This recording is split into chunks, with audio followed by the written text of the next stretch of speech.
உலக பணக்காரர் பில்கேட்ஸ் அவரை பற்றி நம்ம முன்னால் கேள்விப்பட்டிருக்கோம்.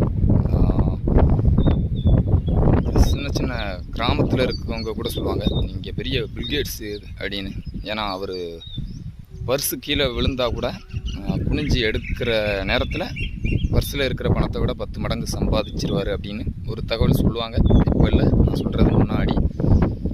அவரே இப்போது குனிஞ்சி ஒரு விவசாய தோட்டத்தில், அவரோட சொந்த தோட்டத்தில் ஒரு கேரட் எடுத்து ஒரு ஃபோட்டோ போஸ்ட் கொடுத்துருந்த மாதிரி ஒரு வீடியோ பார்த்துருந்தோம்.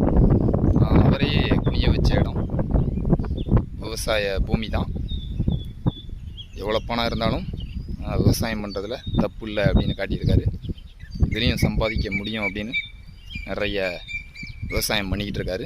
இப்போ நம்ம கொஞ்ச நாளைக்கு முன்னால் அவர் வீடியோவையும் பார்த்துருந்தோம். வீடியோவை பார்க்கல, ஒரு ஃபோட்டோ போட்டு பெரிய அளவுக்கான விவசாயம் பண்ணிக்கிட்டு இருக்காரு அப்படின்னு சொல்லி கேள்விப்பட்டோம்.